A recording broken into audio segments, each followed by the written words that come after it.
Sometimes people ask me questions, and usually the answer is yes. They say to me, Mike, you've written a few books. That's true, yes. And you've got them up on the internet. They're in online bookshops. They're even in bookshops down the street. And you've written e-books, yes. You've written paperbacks, audio books. You've made short films. You're on YouTube, yes, yes. So the answer is all yes. So then they say, well, what do you think I should do? I need some advice.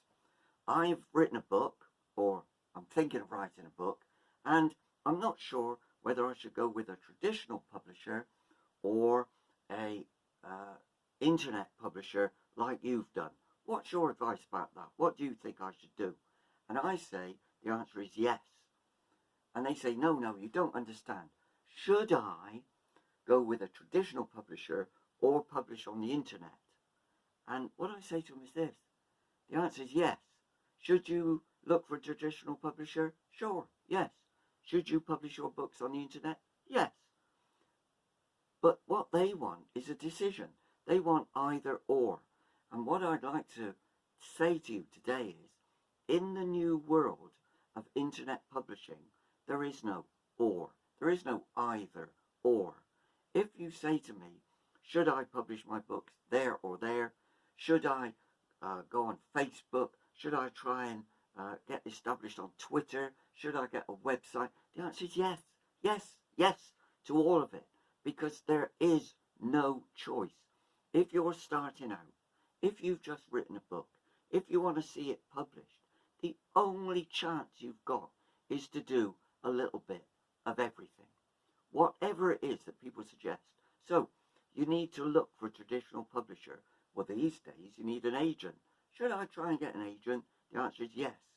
But you can't guarantee that you're going to get an agent. So meanwhile, why don't you try and upload your book onto an internet publisher like Lulu.com, for instance?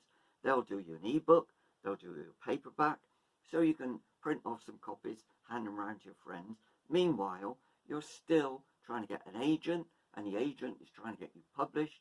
Now, 10 years ago, people in publishers were very sniffy, and they said, no, hang on, if this book's published on the internet, we're not interested. We only want new and original stories. They don't do that anymore because it's about money. And if your book's on the internet and your book's selling very well and it's got werewolves in it or vampires, or it's a bit rude and pornographic, but it's selling lots of copies, then a traditional publisher will come around and offer you money. No question, no problem about that at all. So, should you look for a professional publisher, a traditional publisher, a well-known name on the high street, in the bookshop? If you want to, yes. Should you publish through an online publisher? Should you try and get your books onto online bookstores? Yes. Should you try and establish a profile by going through the social media like Facebook, like Twitter, like Instagram? Yes, yes, you should do all of that.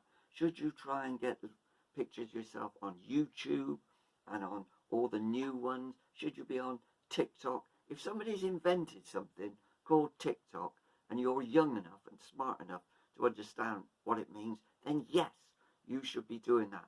You should be doing all of it, because that's your only hope of actually getting noticed and selling some books.